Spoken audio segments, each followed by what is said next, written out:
Thank you for tuning in to another episode of Communication and Compromise. I'm your host, Kaila New York. Thanks for tuning in. Today, we are going to be talking about love languages.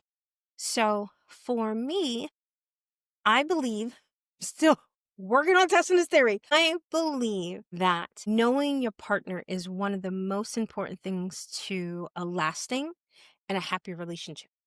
Uh, My theory is that there are different tools that universe leaves for us in other people. I started gleaning it and picking it up. And one of them was the 5 love languages. So I'm not gonna get into the history of the love language, who developed it and all that other stuff. That's for you, do your research. So the 5 love languages are, of course, I wrote it down in no particular order. It's touch, words of affirmation, acts of service, receiving gifts, and quality time. So I'll say it again. It's touch, words of affirmation, acts of service, receiving gifts, and quality time. So those are the 5 love languages. What that means is each person is wired differently.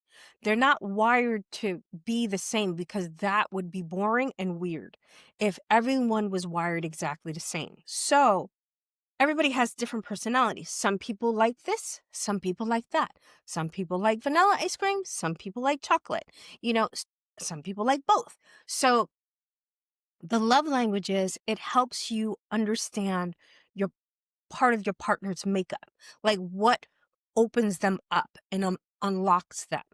Because we all, whether you were traumatized or not, we are all guarded and locked, because especially in this day and age, a lot of people are scared to even talk to each other.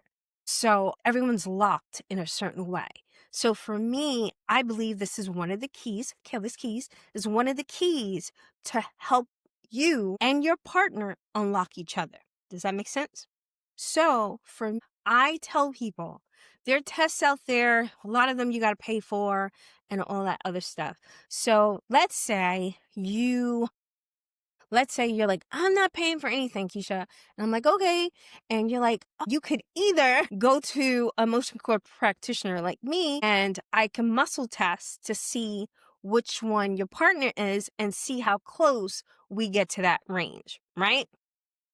If you can't get to somebody like me, like, ask your partner questions. Like, look at how your partner is.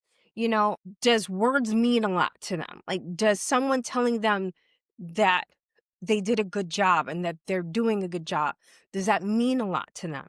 Because if it does, words of affirmation might be their first love language.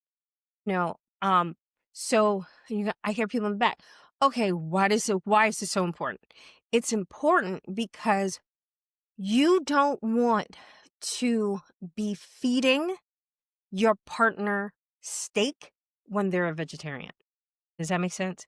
You don't want to put something forward and give all your effort, because I've had friends come to me and be like, oh, I'm doing everything. I don't understand what she wants. I'm doing everything. I don't understand what he wants. And I sit there and I listen to them and I'm like, do they even want that? Like, you're giving them something that they may not want or need right then and there. You understand? So with the love languages, I'm not saying it's end all be all and it's like seal deal and whatever. That's signed, sealed, delivered. Not saying that that's that. What I'm saying is, it's a tool. It's a key. It's a key. Just unlock something so you can keep that in the back of your head. Because I do believe if you're in a relationship with someone, you need to know your partner. You need to know what they like, what they don't like. What you should do, what you shouldn't do. Not seeing. I had people in the back. That sounds narcissistic, and it sounds like, oh, you're being controlled by your partner and vice versa. No, you're in a partnership. And in being in a partnership, it's give and take. It's communication and compromise. You can't get everything and they get nothing. You understand? So it's like, that's what I'm talking about. Yeah. So it's important. It's important to know what they like. And like I said, I hear people in the back going, oh, it's narcissistic. Your partners, you're supposed to know your partner. You're supposed to that's the person has your six. That's the person who has your back. Like, no matter what, that's your partner. You guys sleep in the same bed. Like, I don't understand why you don't want to get to know who you're with. And it's like, what you have to understand is I have a lot of people in my life and that I've known that they married their high school sweetheart.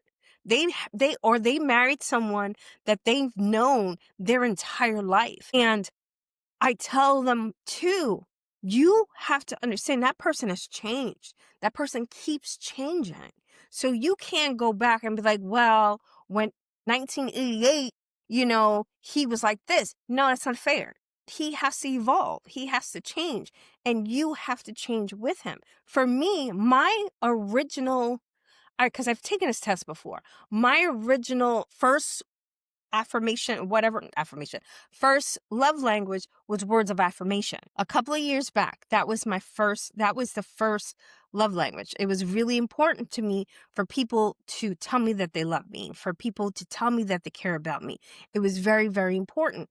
But what I found out was, or what I found that made me kind of like drop it down, is because if someone keeps telling you that they love you and someone keeps telling you that they care about you and they don't spend quality time with you, it doesn't mean anything.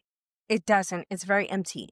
So it's like, for me, my puzzle piece, because it's like a pyramid puzzle piece. And if you put the wrong puzzle pieces together, shit jumps off. So it's like, for me, you got to put the puzzle piece together properly. So my first puzzle piece is quality time. So it's like, because everything else you can get back. You can get back everything else. You can get back money. You can get back things. What you cannot get back is your time. So if someone is taking time out to spend time with you, it's important to me. It's one of the most important things to me. It's me, especially because I'm busy. I am extremely busy building this empire. I am extremely busy. So if I take time to be with you, you got to understand how much I love you, because it's like, I got stuff to do. So as you can see, I got stuff to do. So quality time is very important to me. Then comes words of affirmation. And that's with the love you and you're doing a great job, you're amazing, and all that other stuff comes in. And then after that one for me is acts of service. Because as you see, I'm an administrator, so it goes in order. Because it's like, you can't, how can I say this without sounding crazy? You can't be like, yeah, I love you, and you don't do shit. Like, come on, wait, what are you doing? You understand? You can't be like, yeah, you the love of my life, and you don't do shit. Like, you can't do that. You have to do something too. Now the action kicks in. So first it's the time, it's the building. For me, is the building of it. Then it moves over to like the emotion and how you feel and all, like how you express it and all that stuff. And then the chariot goes and it starts to move and you see it blossom into things. Because a person who just says stuff and doesn't do anything, it's just noise. I've had it. It's just noise. It's just absolute noise, because you're sitting there, they're telling you all the stuff that they say they're going to do and all that stuff. And then at the end of the day, they don't do shit. I don't like that. That is the quickest way for me to turn the faucet down. I would turn my faucet down because I'm like, no, I don't want to waste that. Because it's like, okay, because I have a couple people in my life where they're like, yeah, I'm going to do this, I'm going to do that. I'm like, okay, I always wait until I see it, because I know my people. You got to know, like Jacques told me, you got to know your players. I know my players. So that's that. So I want you guys to, if you could take a free test, don't pay for the test. If you could take a free test, take a free test. Find out what your love language is and what your partner's love language is. And what your children's love language is as well. This even works. This works for your boss too. So my boss's love language is chocolate. Chocolate and cake. Sometimes if you can get him a chocolate cake, it would be even better. But yeah, so even my boss's love language, I kind of have an idea of what it is, so it's just like it's like a blueprint, or well, like a key that you can just access stuff, and it's like, you gotta be careful because people know how to manipulate you with it too. So you also have to remember and you also have to know when you're being manipulated, because it'll be empty. Like when I give people words of affirmation, it's always something to back it up. There's always an action. There's always something else that I do that backs up what I'm saying to you. If I say I love you, I love you. If I say that I care about you, I care about you. Because I don't have time for that. I'm a booked and busy woman. I don't have time. I don't have time for that. So I got podcast networks to run and bookstores. Subway Trolls dropped. Yay! I have to say this. Subway Trolls dropped my first book, my first fiction book, published under Kaila New York, dropped Sunday. I think it was Sunday. It's either Saturday or Sunday. So I am excited. We are full steam ahead in April. I love this. So you can go to Amazon and just type in Amazon Kindle and just type in Subway Trolls and you'll see the really cool artwork that Terry put together for me. Thank you for your support. I love you guys. Stay up, stay blessed. Deuces, and we out.